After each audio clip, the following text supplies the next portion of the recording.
Okay, Michel. Thank you very much. Now I'm first going to test a theory of mine. Good afternoon. Good afternoon. Didn't work. There's a lot of nationalities here. Please, if you're American, stick up your hand. English. No English people here? No American people? German. Okay, one German. Dutch. Okay, that ruins my theory, guys. Anybody from China? Right. You're ruining my theory because the theory is this. If you give a course or any kind of presentation, and I start with good afternoon, guess what Dutch people normally do? They do this. And Americans and English people say, good afternoon, how are you? Right? So you ruined my theory. That's good to start with, but let me start by wishing you success next Monday, because that's where you have the exam. And before I start my story, and just one ground rule, basically, and it's a very simple one, because I can do this two ways. This is the first way. I'd like to tell you something about Lean Six Sigma, the life hack for the way we work. I can talk about standard deviation. Standard deviation is the variation between every part of the sample towards its mean average. I can also talk about variance. Variance is the root. I can do that. The good news is you will be well rested when we finish, because you will be fast asleep. Right? The other way of doing this is for me to ask you questions and you to react. Is that okay? Yes. I ask one thing in this rule number 1. I want you to press air from this part of your body upwards through your vocal cords to this part of your body. It does not have to be an intelligible sound. I accept anything. But I want sound, or else it's going to be a very boring 1.5 hours here. All right? Yes. Not so winning, not there yet. Allow me to introduce myself first. My name is Michel Doppert. I am sorry I cannot ask you all to introduce yourselves, because we probably spend most of the time just doing introductions. I am not a martial arts specialist at all. I work with the Lean Six Sigma company, and I'm a guest lecturer at the University of Bedfordshire. I am one of the first black belts that joined GE, and we'll get into the words first. And that was back in 1996. I've worked for many companies, did my stint in GE, met Jack Welch, did all the stuff you had to do, and ended up 10 years ago, when my expiry date was there in GE. Basically that's, you're not board material, and I'm not board material because I'm basically just too nice. I can't fire people very easily. I find it difficult to be rude to people, right? So I wasn't board material. I left and I became an entrepreneur. What I basically do is, with my brother, I buy businesses and sell them. Don't think mega $1 million businesses. I wouldn't be here. I'd be in a boat in the Caribbean. It's smaller businesses, right? And that's where I learned that Lean Six Sigma is actually a life hack for the way we work. That's where I really learned that. Before that, it was a mode of corporate, excuse my French, bullshit. It was just doing the thing.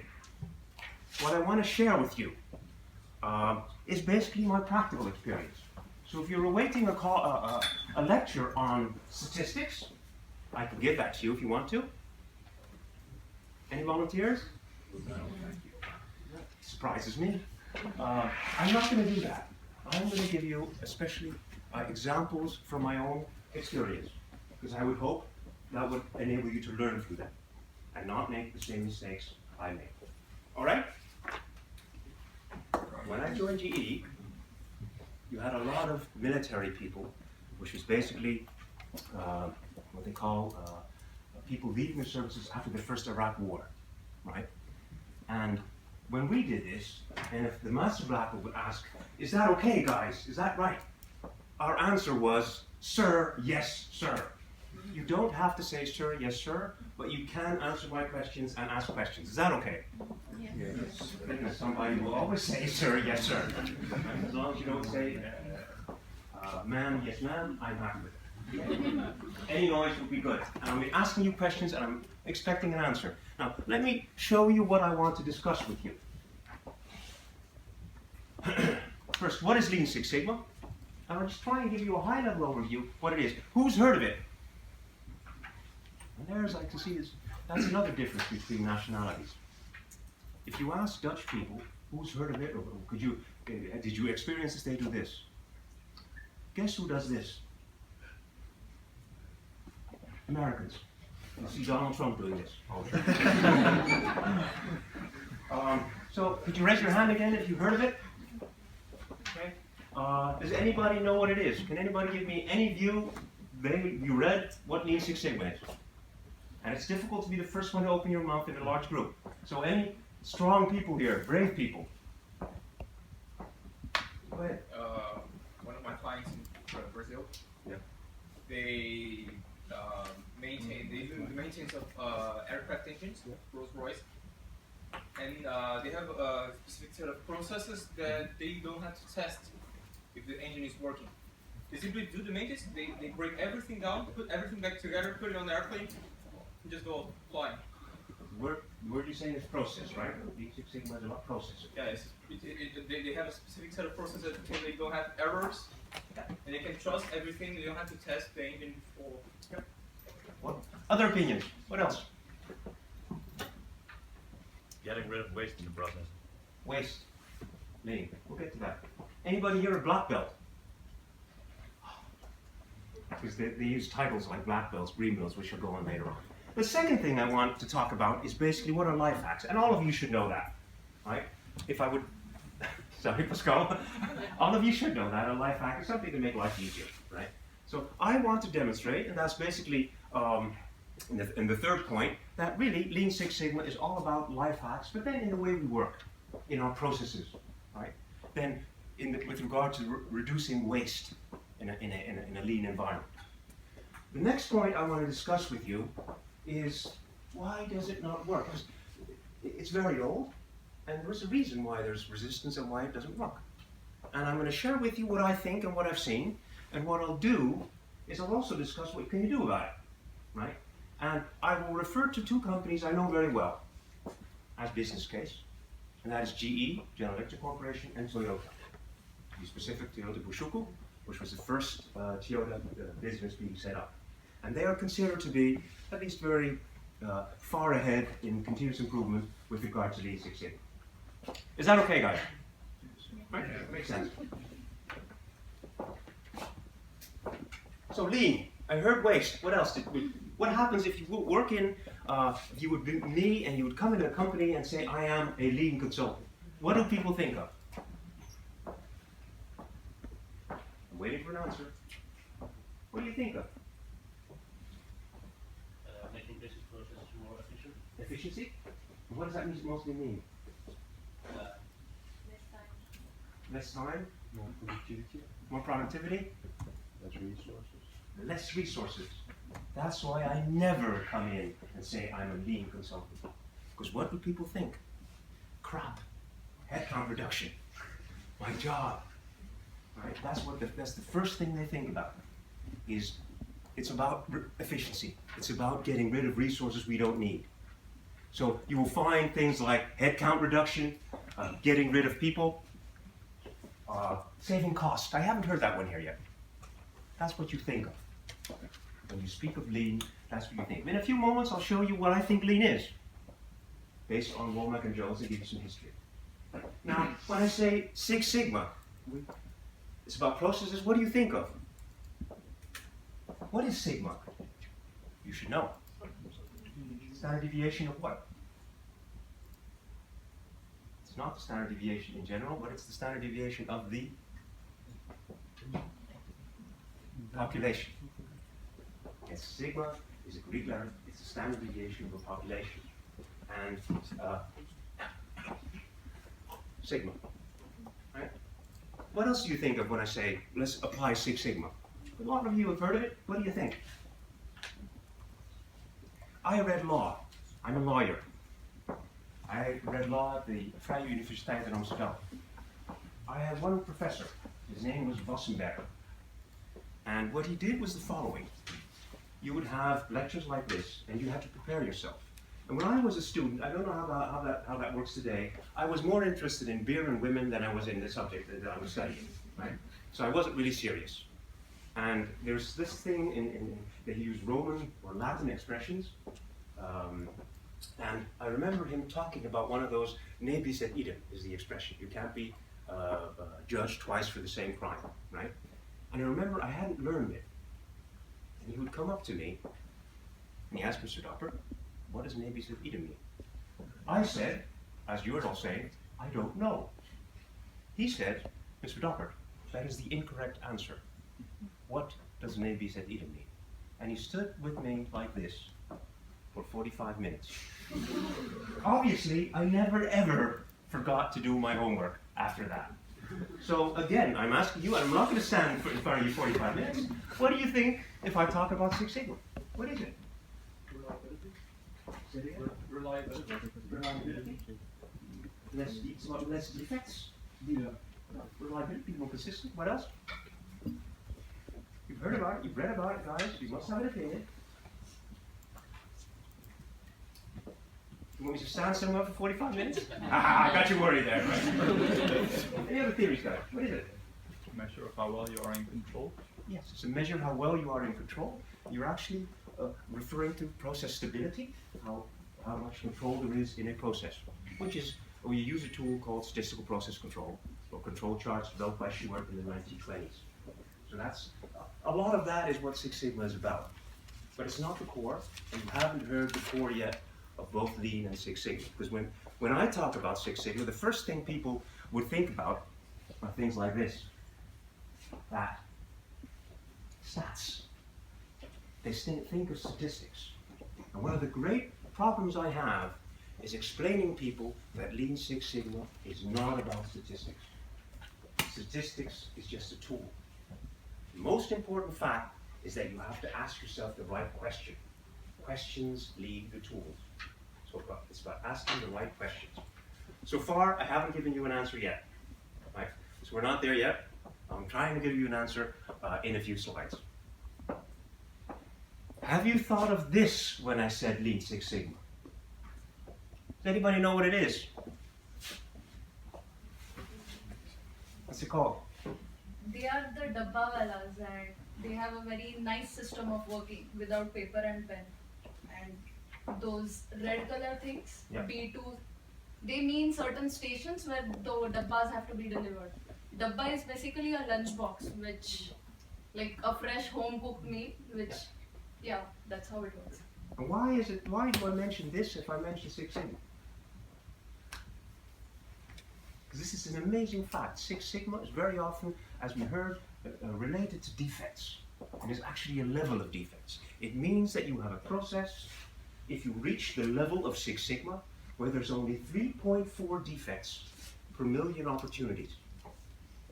And to show you Six Sigma is not complex, this process is Six Sigma.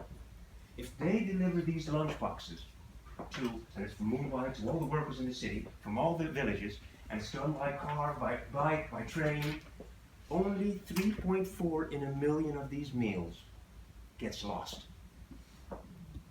So this is the power of Six Sigma. Does not depend on your education, because very often these are not very well educated people. It is just about how you work.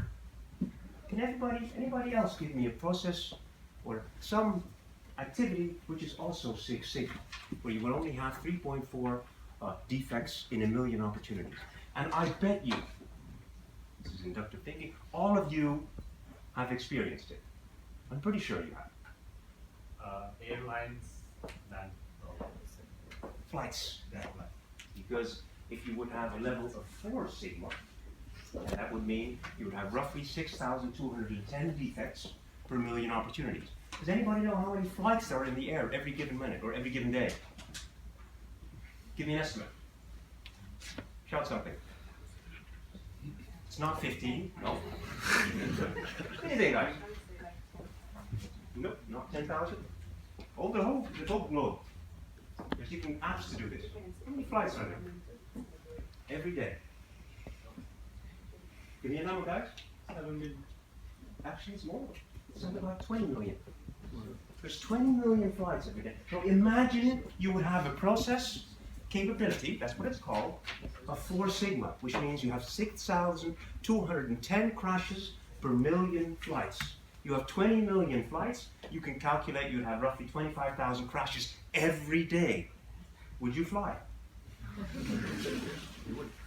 So Six Sigma has to do with creating processes which do something for the customer, which mean that you actually do not have a defect.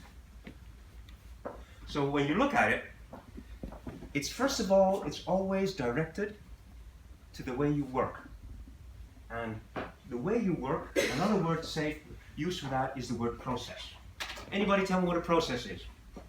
What comes out of a process? It's all, first it sounds like put. What comes out of a process? Output. What goes in a process? Input. And then somewhere in the middle something happens to that. It's the way we work. We do something to it, right? That's a process. Making a cup of coffee is a process. The output, who takes the output? What happens to if you're a pizza baker and you make a pizza, that's the output. Who takes the output? The customer, right? So those are the 2 aspects I wanted to emphasize. It's always about the way you work, or a company works, how its processes are set up. And we had an example from Brazil. They process without testing, they can bring it to a certain level. And that level has to do with customer demand. So it automatically implies that you cannot do Lean Six Sigma if you don't know what you're doing, which is your process, and if you do not know what your customer is asking from you. Does that make sense? You can't improve anything if you don't know what you're doing and you don't know what your customer is going to ask from you. What's the challenge here? Anybody know the challenge with knowing what your customer wants from you? What's the challenge we have nowadays? I can think of a company. I'm going to show you something. It's not a dangerous device. What is this? A mobile phone. You are brilliant. It's an Apple by 6. Why is it so unique with regard to customer demands? Why is it unique? Why was that company unique? Because who made this? Apple. What did they do? Have you thought about it? Was there a need for this? Were the customers who wanted this? No. So what did they create?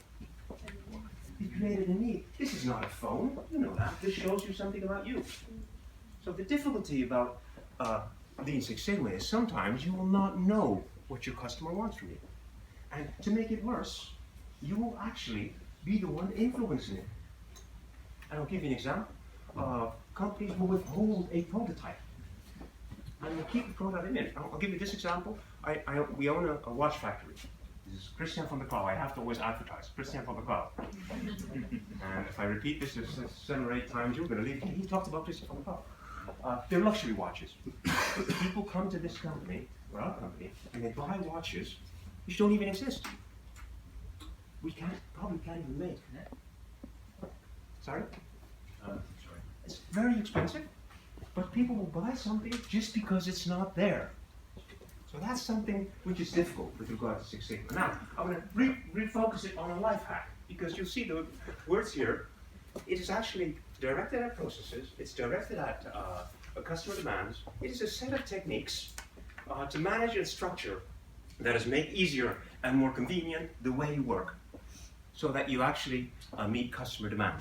Does that make sense? Guys, does that make sense? Okay. So it's a way of it's a method, a philosophy as such, and it's all about finding techniques and structures that make life easier, so that you actually work easier, so you actually can satisfy the demands of the customer. When was Lean discovered? Anybody? Was it maybe Japan after the Second World War? Yeah. It was the Toyota production system. So it's pretty old. And there was what was the reason the Japanese had to invest there? Didn't have any money. Well, they didn't have nothing. Everything was bombed to smithereens, right? So the Japanese car maker Toyota had to compete against American companies who had 6, 7, 8, 9 lines and they only had 2. So there wasn't, that kind of sparks the thought, right? Now, Six Sigma, anybody know when that was discovered? When it was said to be discovered as a methodology. Was it 10 years ago? Yeah, late 80s, Motorola. It's claimed that a gentleman named Michael Harry discovered it.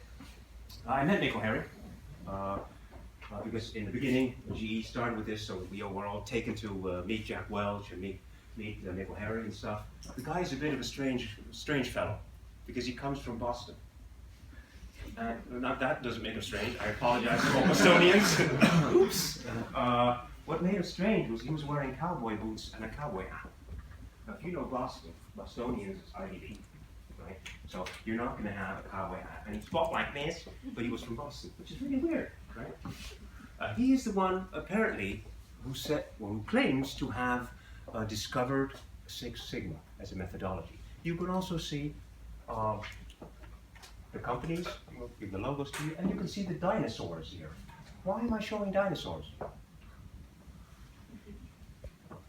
Why am I showing dinosaurs? What does a dinosaur have to do with Lean Six Sigma? It is a dinosaur. It was there in 1950. The Toyota production system was in the 1950s. Who was born in the 1950s? Please raise your hand. None of you were born. And I'm talking about, you've read about it, right? I was born. In 1985, who was born in 1985 here? You kind of stick out now, don't you know that, do you? It's fine. You weren't even born. And this is a philosophy which was born from those days. So this is dinosaur stuff. This is old. This is not new. Now, there is something which they call the early adopters, and it's called neomania. Have you ever heard of it? Neomania is the fact that we tend to love things which are new. But just to show you that we love new gimmicks, we love new phone, something which is new, high technology. We think you're advancing. But do you realize some of you are wearing trousers? You know how old this invention is? You know who invented trousers? The Bavarian tribe, the Goths, the German tribes. This is very old. This is ancient stuff. Where does this come from? None of you are wearing it. What does this mean? You thought about it. Where does it come from? Why am I wearing something in front of my tummy which actually will choke me? Because it's a remnant of a form of battle gear which covered up that part of the body. So this is ancient. This is 300-400 years old. Who eats with a fork here? No, people can eat with chopsticks. You can eat with your hands. I'm Indonesian. I eat with my hands. Do you realize when the fork was discovered? Who discovered the fork? Getting worried about you with the new generation now, guys. Who discovered the fork? The Romans. So I want to point out that something is old and a dinosaur doesn't necessarily mean it doesn't work or it's bad. Is that clear if I say my key point? Does that make sense? I'm going to use these two companies as case studies. Why? Let me talk about Toyota first. Toyota were the ones who actually, Shigeo Shingo was one of the people who started the whole movement in Lean. It's called the Toyota production system. You don't have time to read up on it. It's very interesting, based on 4 points and then 14 questions, focusing on things like people, process, philosophy, and problems. That's the Toyota production system. They were forced to do this. They had to do this. They didn't call it Lean. 2 weeks ago, I was unfortunate because I was with Toyota Bushuku, and their office is at Southampton. So I regret to say I had the first-hand experience. But these people, if you talk to them, it's in their genes, this Toyota production system. And I'll give you an example.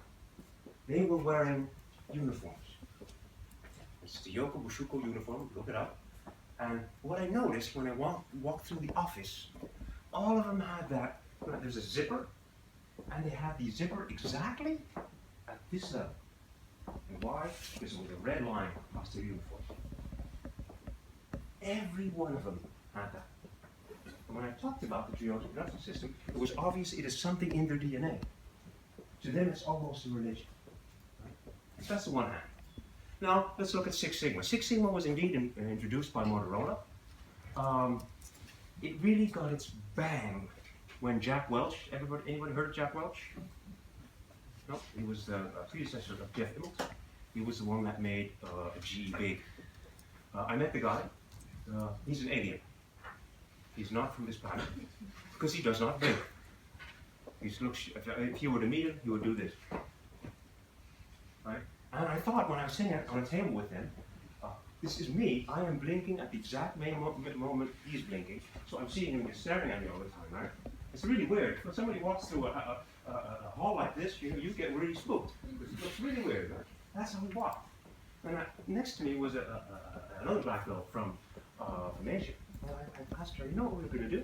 We're going to make sure that we blink our eyes at exact the same rhythm. So you take 30 seconds, you blink, and then I take 30 seconds, you blink. And we must be able to spot Jack blinking. He doesn't blink. He must be an alien. Somebody's crawling out of that body. But he was the one that really pushed Six Sigma. Now all of you are thinking, oh my God, Six Sigma is for aliens. No, it's not. Now, Six Sigma was pushed by him, and he talked about it, breathed it. If you would go to a GE business nowadays, they don't even call it Six Sigma anymore. It's just a way of life. In fact, it's a mindset. Same as the Toyota production system. It's a mindset. Now, where does the name come from? Lean Six Sigma. Originally, it were two separate things. Later on, they introduced the word lean. Anybody know where they found the word lean? Anybody read that book, The Machine That Changed the World? It's a book written by two gentlemen, Womack and Jones. I would recommend that to you. It actually brings the Oriental Toyota production system towards something more European. And that's what I'm going to show you as lean. And it wasn't even the team, it was a project team of the Massachusetts Institute for Technology.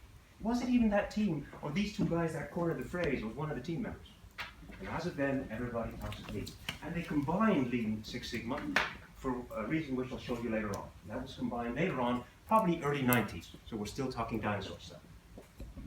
So that's what your intro is to the history of Lean Six Sigma. Basic message is dinosaur stuff. Now let's do the dance.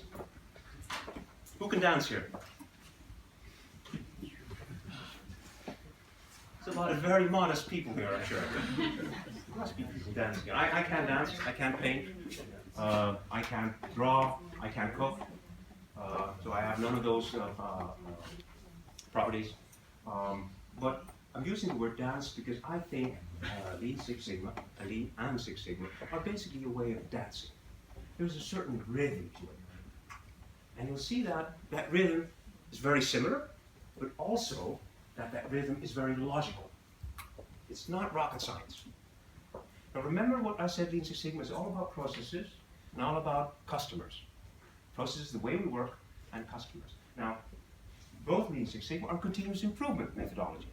You're talking about getting better at something, right? Getting better through using all kinds of techniques which make life easier and more convenient, and you get better at something. Now, if you look at this dance, this is the dance developed by Womack and Jones. They said when you do lean and improve processes, you have to start by understanding what is customer value. So you have to know your customer. Now, the easy way to define that is that customer value is basically anything a customer will be willing to pay for. Right? So that's value. Now, what does not have value? If you would say a customer would want to pay for it, what would you call it? We heard the word here already once. And that's what lean is very often associated with. If the customer doesn't want to pay for it, and you still do it, it's considered waste. And waste means no transformation. Nothing happens.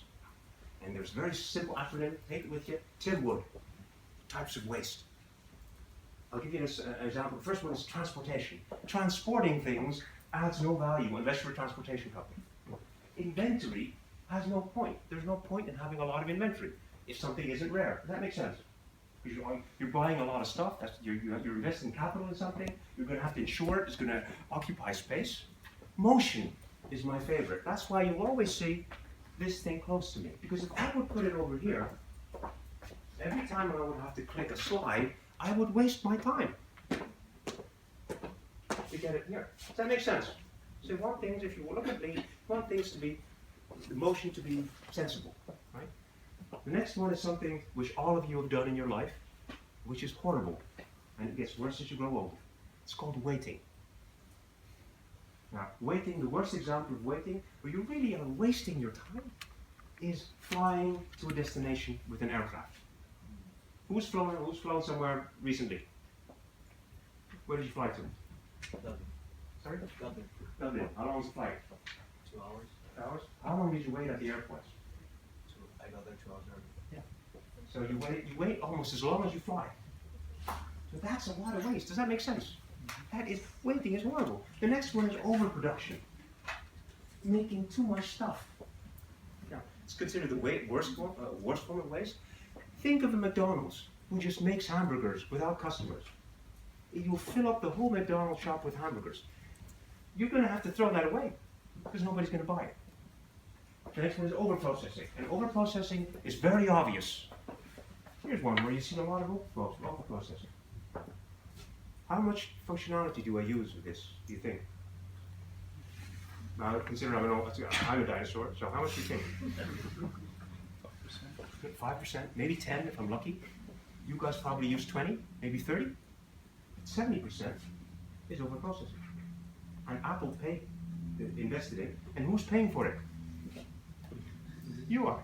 Because we pay for this thing. We're paying for functionality we don't use. It's really a waste, isn't it?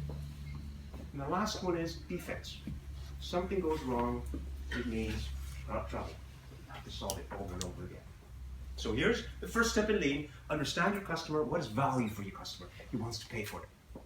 The next step is understand your process. How do I work? And in Lean terminology, they'll say map the value stream. And a value stream is a specific type of process map.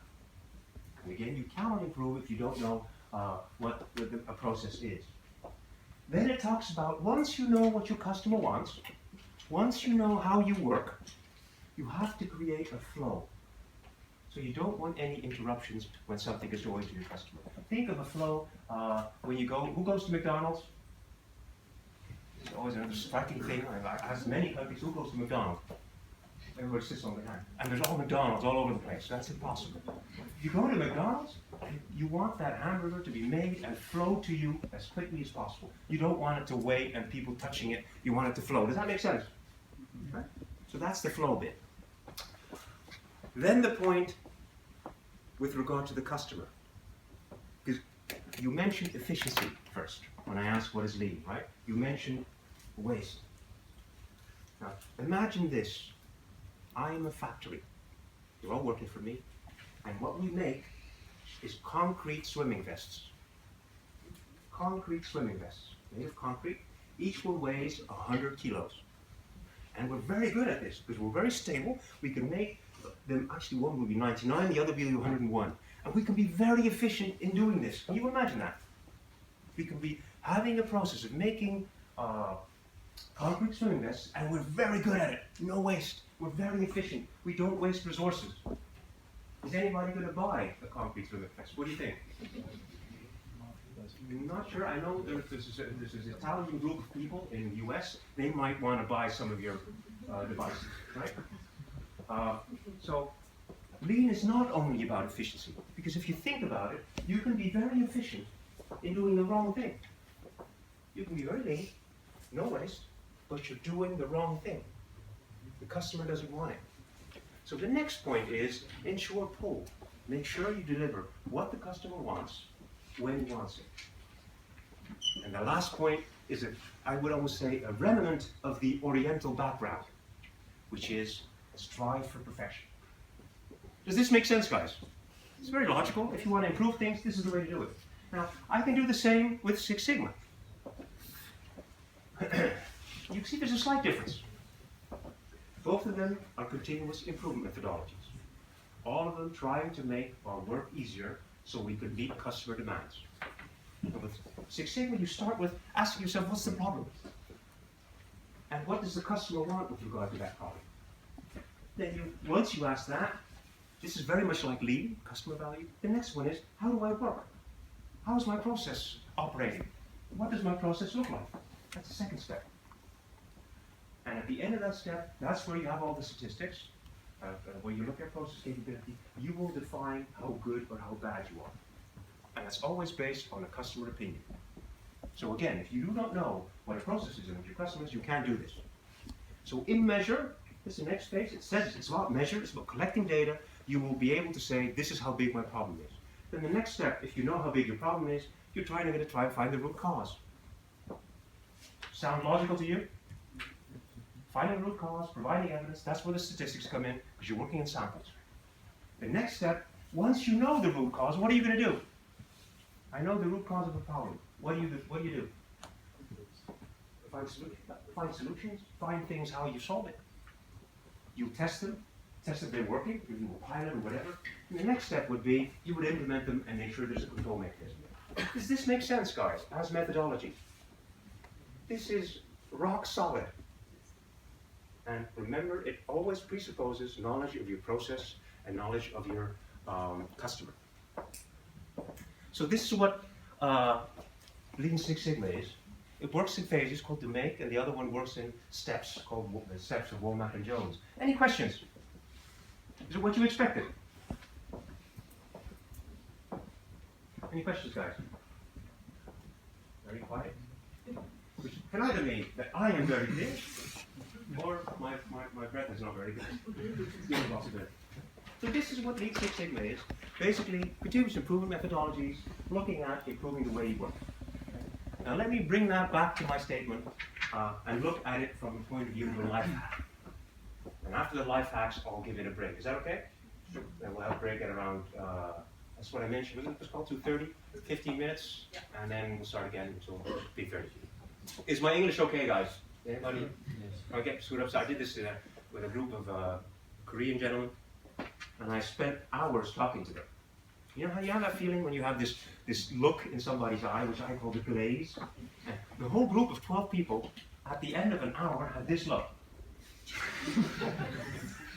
I'm like, what the hell? You know, am I doing something? So I tried again, and at a certain moment, there were no questions. It was completely silent. And I said, do you speak English? And the guy said, hmm? That kind of didn't make a lot of sense. So looking at life hacks here, guys, any process or technique, and you have life hacks, you know them in your life, that reduces chaos in your life and makes it easier to manage or more convenient. And if I just transpose this on Lean Six Sigma, it's basically a set of techniques to manage and structure, make more convenient, make easier the way you work so you can meet customer demands. So what I'm really saying, Six Sigma, with all the tools behind it, it's really about looking for life hacks in the way we work. What can I make easier and more convenient in my work so that I satisfy customer demands? Now, I'm going to give you some examples of life hacks, and I'm going to ask you for some life hacks. Here's one. There's sites of them there. Everybody seen this one? Type together. You can't unplug them. You can't pull them out. Won't happen. That's a life hack. This one I'm not sure about. Your fly is always down, put a key ring on the zipper and slip it over the button when you put on pants. Never again. I would be seriously worried if your zipper was always sliding down. There's either something wrong with you biologically or you're cheating, right? So I'm not sure about this one. This is one with easy. You take a can, put a straw through it, right? It keeps it together, and it won't get out of the can. That make sense? This is an easy one. I actually have this one. Use it all. In my case, it's a sunglass case where I put in cables. And it saves all the cables, because normally you'll have the cables in your rucksack. I don't know about you guys, but you have all kinds of USB, HDMI cable, or electrical cables, and they're all in your rucksack. You have to find and look at them all the time, and now they're in one place. Does that make sense? Any examples of your life hacks? Now don't disappoint me here, because you're young and bright and intelligent, so you must have life hacks in your area. Is that your life hack? And the life hack is... And you were lying, because this looks like an American flag. It's actually an American flag. Any other life hacks? Any other life hacks, guys? Anything you do to make your life? Any heard of any other life hacks? Don't tell me it's the first time you heard of it. Have you heard of it? Yes. Now, what are the life hacks you discovered? Don't tell me. Here you go. If you put some plastic around the banana, they stay longer. They stay good for a long time. Plastic around the banana. Yeah, on the top of the banana. On the top of the banana. Yeah. Learn very important. What did we learn in this lecture? Have a banana.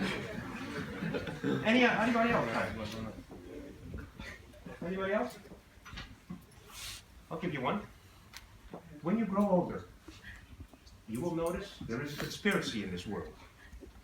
They will start publishing books with letters which become smaller and smaller.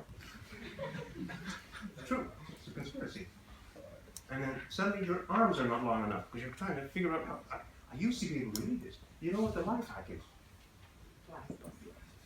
No, yeah, buy glasses. I need glasses. I lose glasses. If I ever go to heaven, and I'm probably not going to heaven, and I stand there and there's Peter there and says, "Welcome, Michel. Welcome to heaven." I say, "Great that I can be here with all I did in my life. Thank you very much." And he'll say, "Dear Michel, right down there's about 6,000 glasses you left somewhere, and there's 200,000 socks. And I don't know about you guys, I always lose one sock. You never lose two. What's this? It's this weird arithmetic here somewhere, right? This thing. What I do now, if I can't read it anymore, I take a picture of it, and then I can enlarge it, so I can read it. That's a life hack. Does that make sense to you? Now, as I promised you, you ready for the second part? Yay! I told you the line of, or the train of my thought was that Lean Six Sigma basically don't focus, guys, on the terms. You like your question, what is Six Sigma? It means 6 standard deviations between an average of a sample and a specification limit of the customer. Please don't think that is Six Sigma in the sense that that's what it's all about.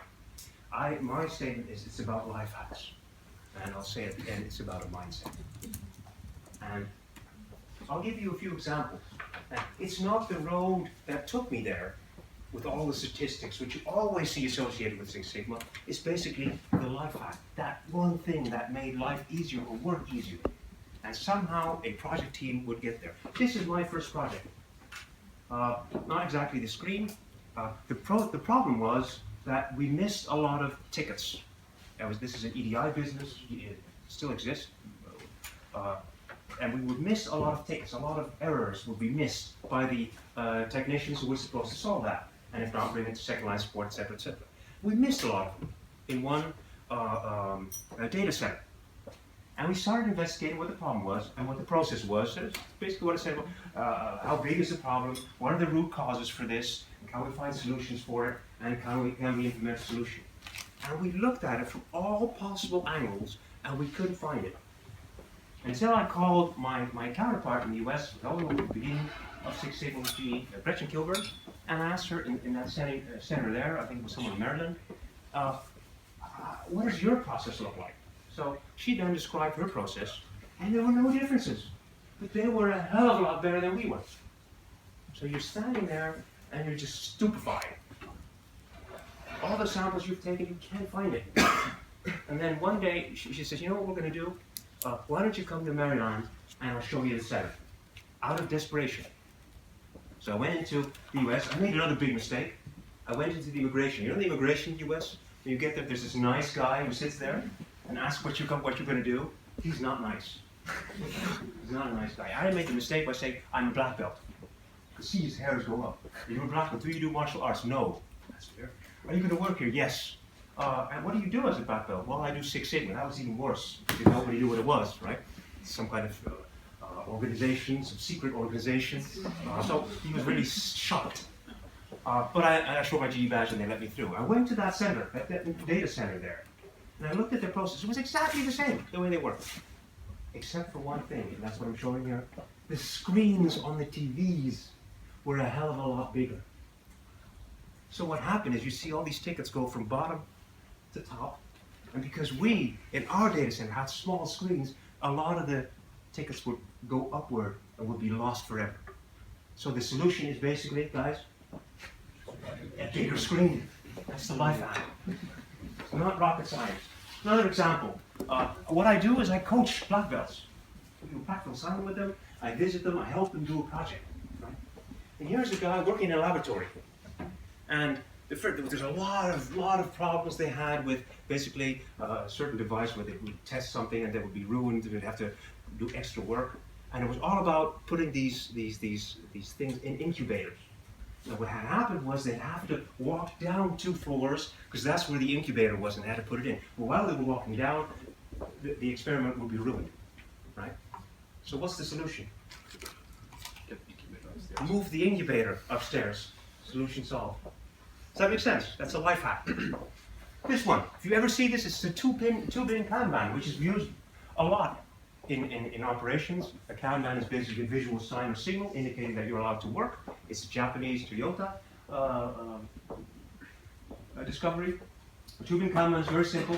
It'll be something like this. Here there's a thing to collect things from. When it's empty, there's one on top, slides down, and they put the one empty one here, it slides down here, somebody reads it, and they know they have to refill it. It is very, very simple. And that's another life hack to me. It doesn't make, the guy who developed this wasn't really rocket science. This one is a project I helped somebody with. And what happened was this. You'd have this huge queue in front of an operating theater. And what happens is, if you have an operating theater, they actually, the people will bring you to that operating theater, but you end up, I don't know if you've ever had surgery, you end up on a kind of gurney, right? Something covering your front side and your back side, and the rest is naked, right? And you're pushed by 2 nurses. It's quite unpleasant. It's not something you want to repeat, right? You don't look at your best at that moment in time. You're not allowed to eat, so you're hungry as hell, and you're not allowed to drink. So you're really sitting there, and what happened is there's this huge queue which was built up. Why? Because they had to ring a bell and actually tell them there's another patient waiting for you. But that operating theater sometimes had emergency cases coming in, and then people had to wait. Does that make sense? Right? And what happened is they didn't know in the operating theater how long that queue was, because they knew if it would be 5 beds, they would never get the rest of the beds anymore. They could send these people home. What happened now is you'll be in that queue until 3 o'clock in the afternoon. You haven't had anything to eat and drink since 11 p.m. the last night. And then they tell you, I'm very sorry, sir, it's going to be tomorrow. And you're like, crap, right? I can finally drink something. And then you'll be in the same process tomorrow. Now, what was the difference? What was the life hack? It was very simple. Install a camera. So every time they rang the bell, the guys in the operating theater could see the people who were waiting. If they saw a line which was too long, they just said as an answer, after bed number 5, please tell people no longer to come here. Does that make sense? A result of the Six Sigma project. So it's not very complicated. This one is a recent one I helped. It is obviously, for those of you who have military background, it's a hand grenade. And they did a lot of work on hand grenades. This is a British company, can't tell you the name. But obviously they were taking quality very seriously, because if your hand grenade is a dud, you have a serious issue. And they had a lot of duds. And you're talking about someone like, in a batch of 1,000, you could have 250 defects. This dud doesn't explode. You fill it out, you throw it, nothing would happen. And they test that, right? And then they figured out that somebody, way back, had a workaround where they put a material in here and a workaround in here. Something to fix it. And they looked at it and said, that can't be right. So this black belt just found out a cheaper producer of a type of primer. They filled this with primer, and that was it. The number of defects dropped until, I think, 1 in 4,000, something like that. Does that make sense? Does it make sense to you? The way to get there is probably using all these complex tools, but it's all about that life hack, that final thought, thinking your aha moment, your eureka moment, coming up to you. All of you must have had aha or eureka moments in your life, right? No. Okay. So let's back to the dinosaurs. Here's what a life hack is. Here's what Lean Six Sigma is. It's a set of techniques to manage and structure, make easier and more convenient the way we work, so that we meet customer demands. Now, my question to you is, why do these methodologies still exist? None of you were born when they were discovered. Why are they still here? Why do you still want to learn about them? Anybody have a clue? I'll give you the first one. Gentlemen, J.F. Kennedy? Change. everything changes. It's basically the law of life. And these continuous improvement methodologies, read up on them. I'm not going to tell you how domain works exactly, but what they do is they provide you with structure to change your processes so that you can meet your customer demands. And because change is inevitable, it is going on, it will never stop. Now, think back, help me out. Think back 5 years, just 5 years. Think back 5 years. What do we have now, what we did not have then? Could you give me some examples? Think back 5 years. Any examples? What did we have? Do we have now? We don't have. We didn't have 5 years ago. Just 5 years.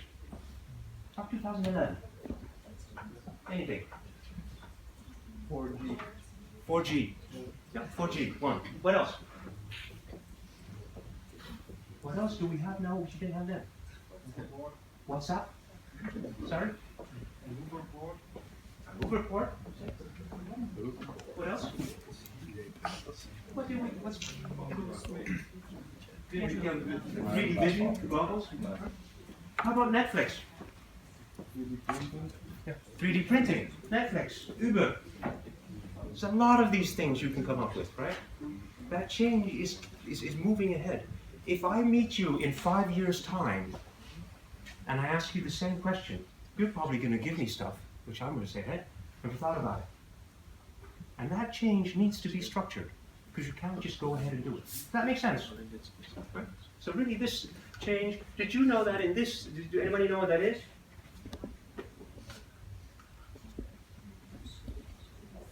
Apollo 11? Ring a bell? Neil Armstrong? Did he went to the moon in their spaceship, what do they call it, Gemini? Did you know that that Gemini has less power, by far less power, than your iPhone now has? And I lived in those days. I thought that was, this is the space age. That was my view. And look, now we have more power in that little machine than in that whole moon lander. You ever go to Florida, visit Cape Canaveral, see them there, right? So remember, change is inevitable. You will need a structure. So I believe continuous improvement methodologies will always survive because everything will change. And you in your future, when you work for companies, you will be going through that change.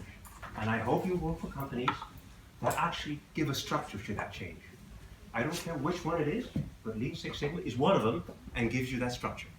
It's a very structured approach to how to change processes so you meet customer demands. The next one. Anybody ever heard of E is Q times A? You must have heard of that, Meyer's Law. E, the effect of what you want to achieve is not only the technical quality thereof, but also multiplied by the acceptance. And the key message here is below on the bottom of the slide, you have something called resistance. Talk about change, there will be resistance. This is who I am. I am set in stone. I will never change. I hate change. Now, to me, if you move on in your careers, it's not about the methodology of Lean Six Sigma. You can read that in a book. You can go on the internet, type in Lean Six Sigma. You get hundreds of pages and hundreds of companies who want to train you. You can even do an online course in the US for $100. So it's not the methodology, it's about this aspect. How do I make people change? And conversely, why don't they change? Now, these are all the, you must have had this in some way or shape or another. These are the standard answers which you get, and which I got when I was going through my training. They'd give you, this is Kubler-Ross, you might remember it, a way of mourning. You take people through. I'm not going to go through every one of them. This is what GE used before Six Sigma. You lead the change, you create the shared need, you shape a vision, you mobilize commitment, you monitor process, you finish the job, and you anchor the change. They had a name for this, right? The other way of looking at it is you must have seen this. This is what you see in books. When you read about change management, where are people? Or what do we do when change is out of our control? Leave it alone. I'm happy here, or are we committed? And sometimes you'll say that the reasons for it is either not knowing why, not being able to, or not knowing, not willing to change. And then the answer would be, if somebody is not knowing, you would communicate. If somebody's not able to change, you would train them. If somebody is not willing to change, you would, and it says here a very neutral word, performance management. In GE, it was you're fired. Right? The other way is confronting. These are the classical slides you find in most books. Have you seen these slides? Something to this. Does it? My problem is, I can't use them. Because when I go into organizations, I was with an organization this week in the UK, and you can see in that organization, I see it when I pitch, and I pitch to the board of an organization. And you know what people generally do? How do you sit when you resist? Do that. And these were all men. So I was sitting across from them, they all sat down and they all looked at me and they were going, yeah, here's another idiot telling me about Lean Six Sigma, we hired this guy. Who hired this guy, right? And they were sitting like this. They would not acknowledge me. And there was very little discussion until I did some things to get them out of that. So, if life hacks and continuous improvement, that's what CI means, are so evident in the way we work, why do I see resistance? But remember, resistance will never be explicit. In the Netherlands, if people do not want to do something, they say, yes, I'll do that. Great, Michel, that's a great idea, I'll do that. And then they walk in. Idiot. The English do something completely different. They'll tell you, that was a brilliant idea. Very well presented. Very nice of you to tell me that. Would you allow me to think a week about it and let me come back to you? Which basically means it's crap. Right? That's how an Englishman communicates. It never will be explicit. Nobody's going to go up and say, Michel, what you're saying is absolute. We're not going to do that. I don't want to change. Nobody's going to say that.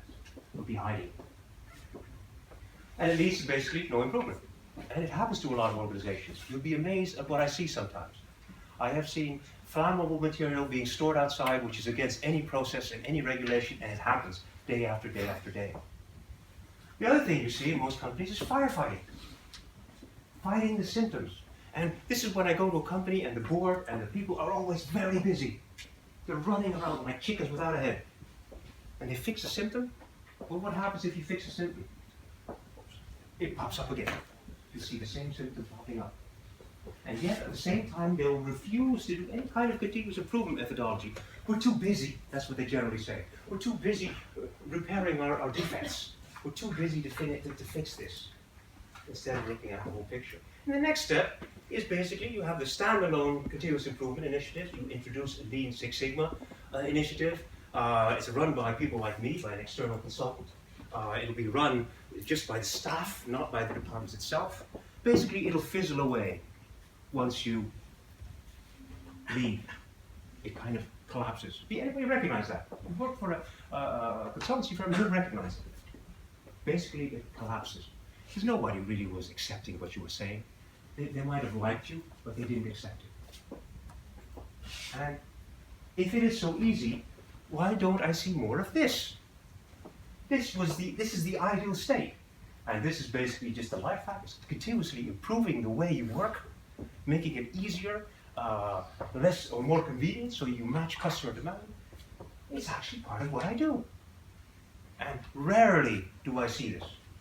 Most often, continuous improvement, life hacks in the way we work are the responsibility of consultants, staff departments. You're an improver.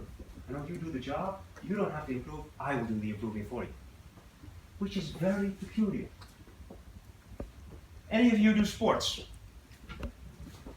Just raise your hand. Any of you ever started the day when you wanted to do a sport, tennis, football, whatever, and thought by yourself, I don't want to get better in my game, I want to get worse. Have you ever thought that? Have you ever thought of a tennis pro or an athlete who doesn't want to get better all the time? Invests a lot of effort in that.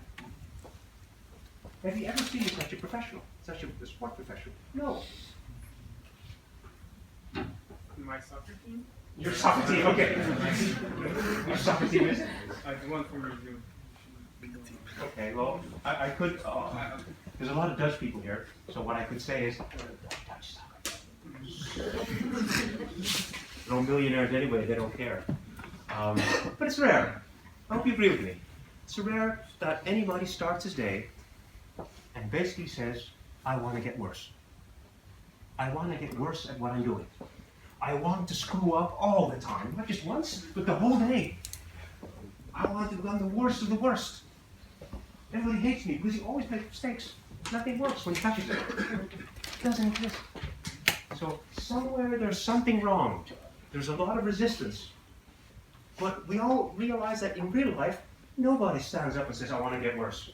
Everybody wants to get better at what he does. And this is why I think there is resistance and continuous improvement, life hacks in the way we work, keeps on living. And why there is resistance. Because we do not think. Now I'm going to demonstrate that to you. I want you to answer my questions. There's no trick in it, okay? Could you do that for me? Answer some questions for me. Which shows you we don't think. Some of you might have seen this in a few books. Answer my question. 2 plus 2 is? Very intelligent. 2 times 2 is? The capital of France is? Yes. None of you have thought. Have you had a conscious thought in your mind? No. None of you have had that. Here we go again. 5 times 5 is? The capital of the Netherlands is?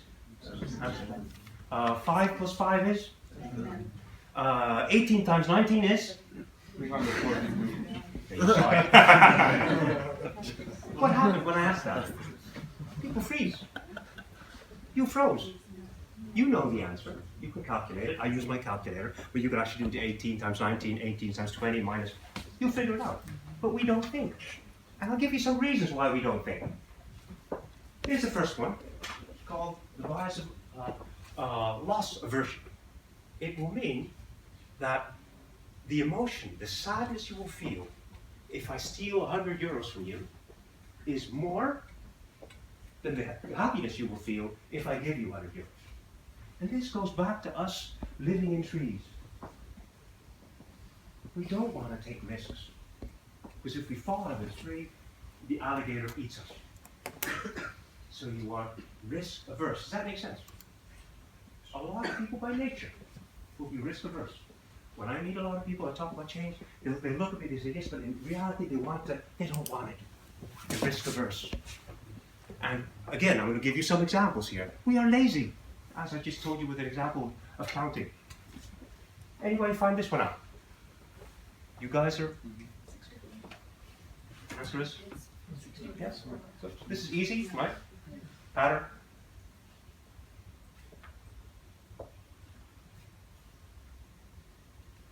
Now you're all screwed up because you're in a different pattern. Your associative brain is not linked in. Because you just had a numerical associative pattern. This is also numerical. Count for me. 1, 2, 3, 4, 5, 6, 7, 8, 9. But we're lazy. We don't want to do that. We don't make that jump. Here we go. You might have seen this in another version. If so, please remain silent. A woman moved to a small town. There were 2 dentists who charged identical rates. One had a brand new surgery, was well presented and had excellent teeth. The other dentist had a shabby surgery, grubby appearance and bad teeth. Why did she choose the second dentist? Because he goes to the first dentist. He treats the first dentist. You can also do this with hairdresser. Anyway. Does that make sense? What are you looking at? This one. Before it rained, a numerical pattern, for 40 days and 40 nights, the animals had entered the ark at a rate of 20 pairs per day. So it's 20 pairs per day. How many days had it taken Moses to get all 360 animals on board? What's the answer? 20 pairs. 9. Who had 9?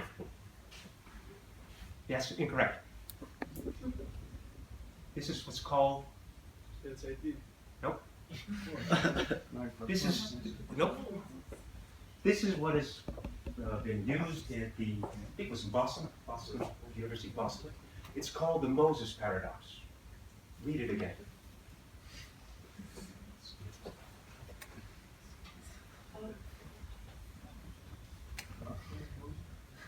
Who put the animals in the ark? It was not Moses. It's Noah. Why don't you see that? Because your associative brain is not reading Moses. It's reading Noah. Because it's a biblical sentence. Noah is the same length in words as Moses. Let me rephrase the sentence and see if you would have answered that.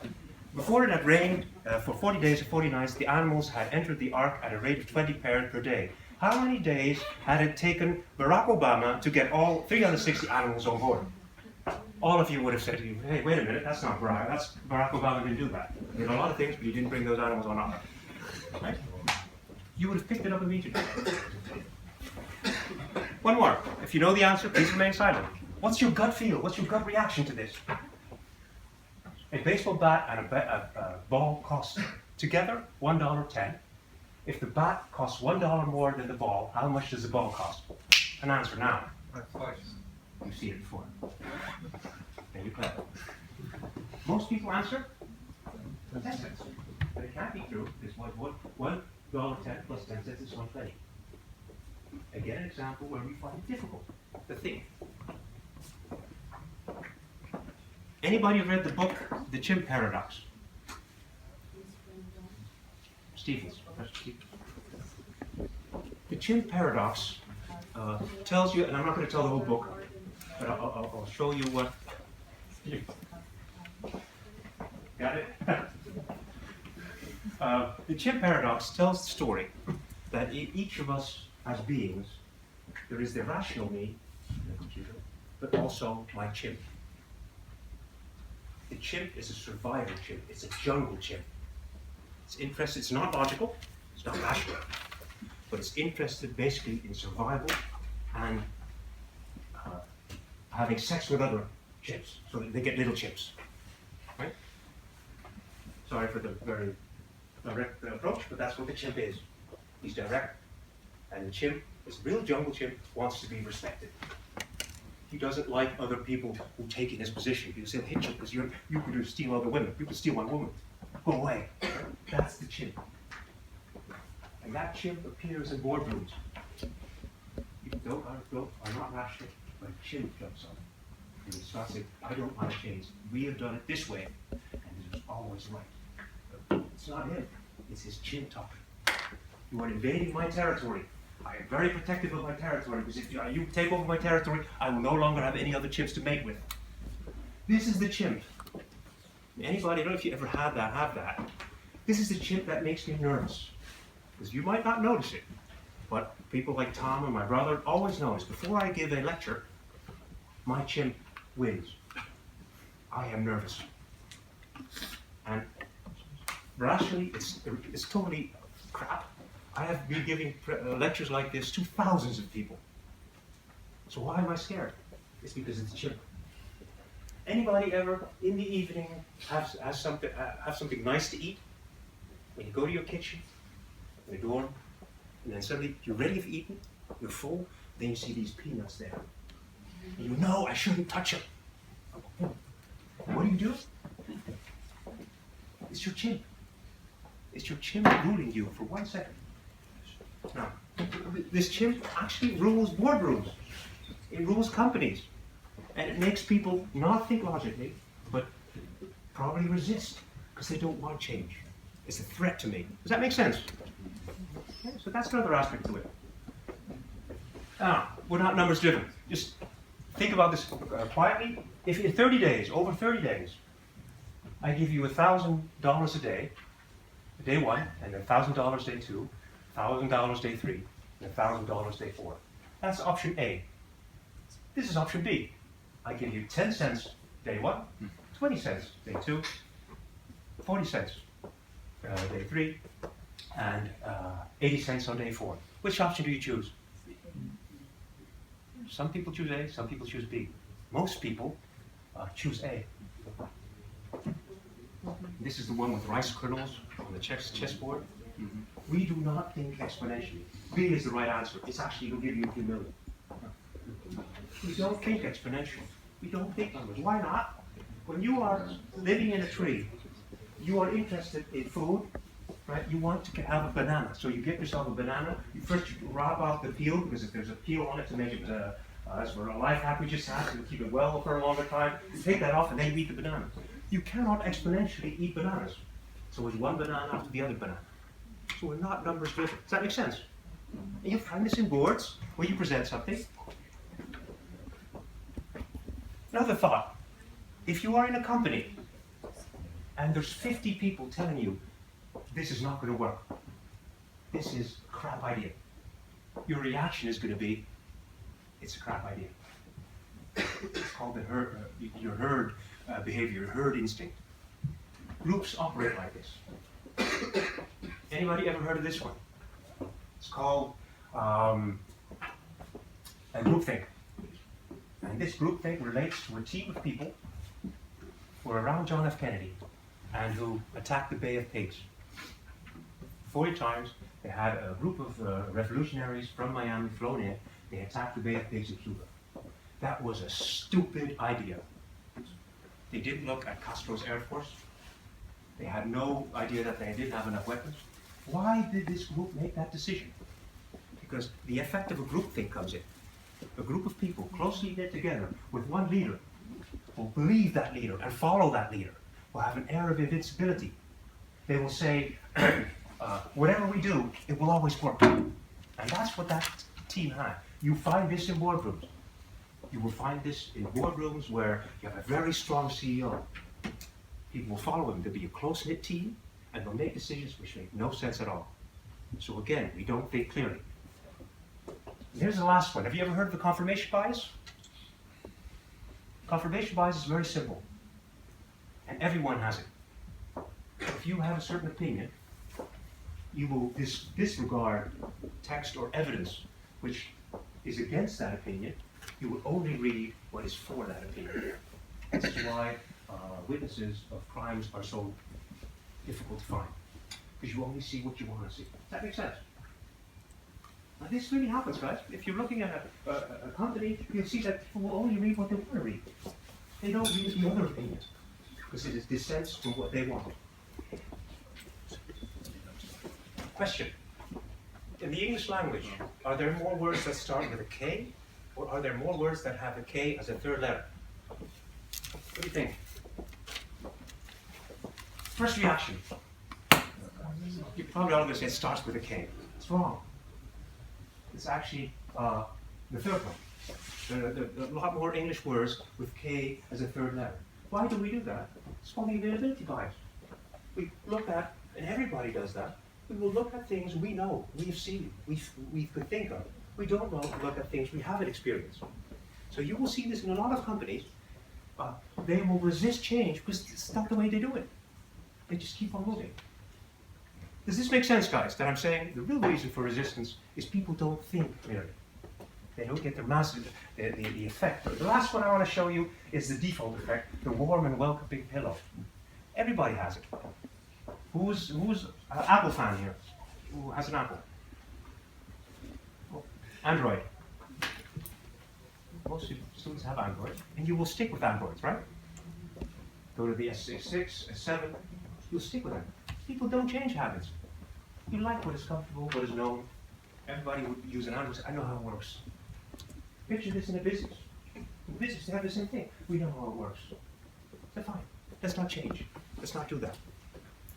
Does my storyline make sense to you guys? It's the way people behave, the fact that they don't really think clearly, that creates resistance. Which is really, if you think about it, really illogical. Because why would you resist improvement? Why would you resist to become better at something? Now, if we can do that, so if we know people don't think clearly, how do we change that? We need to overcome resistance. And in my view, that is really one thing. That is a mindset. And to create that mindset, a certain state of mind, you have to look at the non-rational human and Kahneman calls it your system 1, cognitive lazy system, Stevens calls it your chimp, whatever you want to call it. Right? So you have to communicate with that part of the being, of the human being. That's how you get messages through, so that you create a certain mindset. Now, there is no golden nugget. I can't tell you out of practical experience, this is what you do and you will always have no resistance. I don't know that. But I do know a few things. You have to create a mindset where people, and I'm using the word life hack again, keep looking for processes or techniques that reduce chaos in one's life or make it easier to manage or more convenient.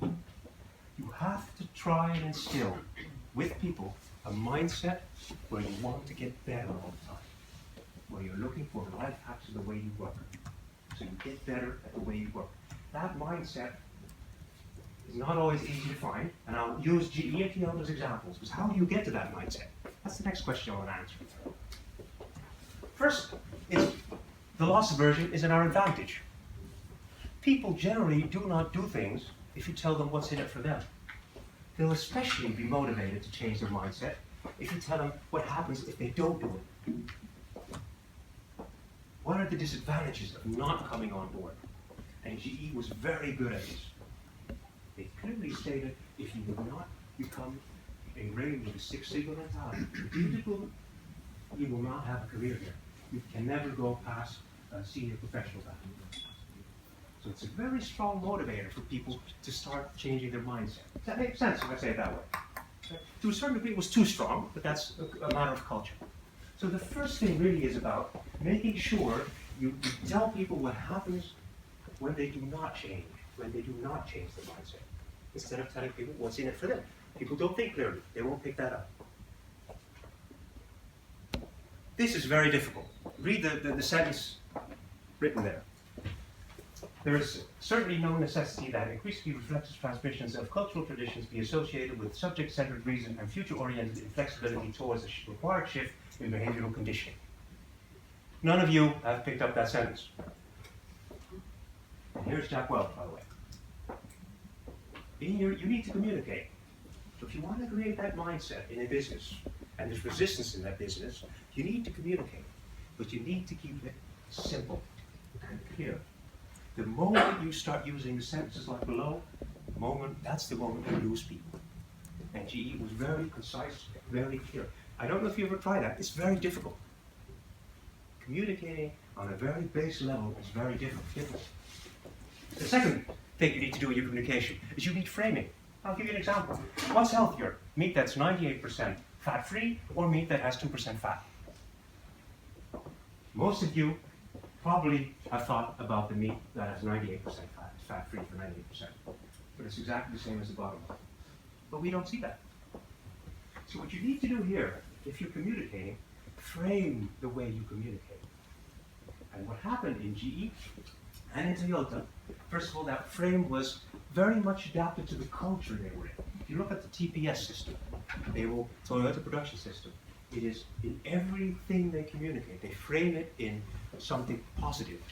This is about changing, becoming better. It's about progress, not about perfection. That's what Toyota kept communicating.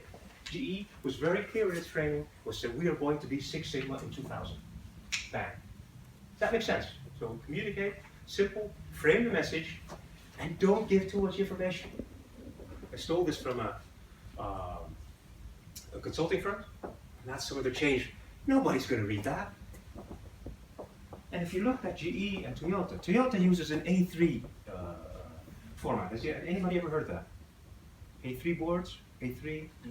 It's basically an A3, which is basically the size, which is the largest size you could fax, in theory, right? They would use that, and you'd have, if you want to change, the whole project should be on that document. If it doesn't fit, forget it. So it has to be very concise, very clear, and it doesn't overfeed people with data. In GE, we had a very simple rule. You're allowed 2 slides.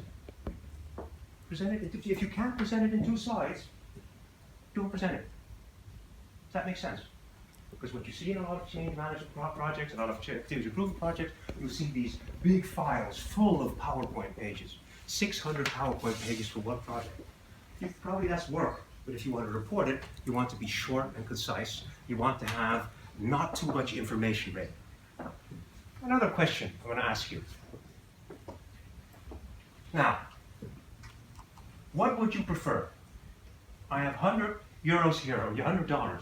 Would you prefer cash right now, or would you prefer 1,200 euros or dollars in 2 months? What would you prefer? If I gave you money, would you do it? Ever seen the Pawn Stars program? Have you seen that? This is the trick pawnbrokers use. Because they tell you, you come in, you say, my target is so I'll sell it for 1,500, and they'll tell you, if you, I'll buy it now, I'll give you $900 cash. And immediacy is something we love. It magnetizes us. I don't know if you felt that. A lot of people are in a rush all the time. They don't even know why. But we like things to be immediate. So if you roll out a continuous improvement mentality, or a change in mindset, don't wait. Make it immediate. Right now, quick. Because that just magnetizes people. We do not like a long-winded meeting which takes 6 hours. So we want it to be quick. Okay? Does that make sense? It's a human thing. Now, use likable change agents. Both Toyota production system people were selected for that. GE selected the black belts for that. And they all looked the same. When I came in, they all had short hair, wore khaki pants and a white shirt. And they all had brilliant smiles. They all worked out. They looked healthy. Now, to me, your question, who would you follow? If I asked you to change your mindset, and I'm the guy asking you, would you follow this guy? Or would you follow this guy? You're probably going to follow this guy, right? I guess. I know why do we all hate Boris here? Boris is a nice guy. He's one of my colleagues. He's not one of my colleagues, I'm kidding. Use likable people. It's changed. Because it works. You might have noticed, I'm looking at your faces a lot when you're sitting. I'm trying to look at you in the eye. Because that makes me likable. You'll see that if I do presentations, I have my hands up like this. Open. Everything is going up. I'm open, I touch my heart. I'm likable. People follow you. This is the danger with the car salesman. He's likable, so you follow him. You will not follow Boris here if he's trying to sell a car. Right? But you follow the other guy, he has a wife, he has a friendly smile. But, and again, to change that mindset, I'm thinking use likable people. Here comes Mark and Richard. GE and Toyota did this. They're very strong at it. Use role models. And in GE, Jack Welch was a role model. He did not only speak about it, he did it. So you will always look at him as a success, and you want to emulate him. So you start copying behavior. Because you see the leaders do it, the role models do it, you'll do it too. A lot of companies I see resistance because one of the management team resists. Everybody looks at him and says, well, I can do it too. And here's some role models who show you. Mark, have that charisma. Does that make sense? So make sure you have role models which are successful and related to them. In my words, I always say, Lean Six Sigma needs a face. It's a friendly face and a successful face. You don't want to have Lean Six Sigma run by an unsuccessful CEO who is ugly as hell. Probably nobody's going to follow it. Last two. Don't give too many options. People don't like options. They did this test once, where they looked at a supermarket, they had 20 brands of something, and then they did the next day they only had 5 of them. You sell more when you put 5 in there. People don't like choosing or opting. Right? They like something which is with less choices. The same as this one. Close doors. Don't allow people another path. Both GE and Toyota did this. You will change your mindset to becoming Lean Six Sigma. There's no other choice. If you want to change the way you work, this is the tool set, this is the philosophy. You close all doors. Does that make sense, guys? You see that with companies like GE. They didn't give you an option to do something else. Well, the option is quite simple. If you want that, this is not your place. Now, my conclusions, because I want to draw it to an end, running out of time. I think Lean Six Sigma And don't look at the difficult methodology behind it. It's just a life hack. But it really looks at the way you work, making it more pleasant, making it more easy, and so you can deliver to your customer. So that's what a life hack is to me, and that's why Lean Six Sigma to me is just a life hack. Forget the methodology behind it. You can read that in books. You can study that. There's some stats in it. You know, either you're mathematically talented or you're not, but you can get it. Now, the reason a lot of people resist continuous improvement and this life hack is very simple, because we don't think clearly. And the same things I discussed with you, I see in companies actually happening. Most of us wonder why the Dutch authorities bought a train called the Vira, the high-speed train. They bought it from a company who had never made a high-speed train. Can you imagine going to a restaurant and say, could I have a pizza? And then the cook says to you, well, I've never made pizzas, but I'll make one for you. You're not going to sit there. But still, when you ask these people, they didn't think clearly, but they believed they were right. Now, what can we do about that? I believe we should create a mindset. So, continuous improvement in an organization starts with a way of thinking. It starts with a way of thinking where you keep people you force people to keep looking for solutions, for life hacks. You want to appeal to the non-rational human being. Now, I've given you some practical tips, guys. Any questions on the tips, guys? Did they make sense? So, rocket science. It's all about changing people, their mindset. And you can do it by actually touching their irrational being. Not the rational, first, not the chimp, not the rational one, but the chimp. The lazy cognitive brain. But most of all, apart from those tips, I want to leave here with one message. That's the message I give more often to students, to younger students, or people of your age group who weren't there when Six Sigma was discovered. The bottom line, the first person you can change is you. I say the same message to boards.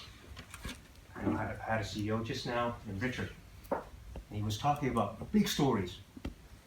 Could do this. Wait a minute, Richard. Before we do all this Lean Six Sigma training, the first person you can change is yourself. So the first thing you want to do is you want to develop that mindset. That's your mindset. And as a board, you need to drive that mindset where you keep looking for processes or techniques that reduce chaos in your life and make it easier for you to manage or more convenient.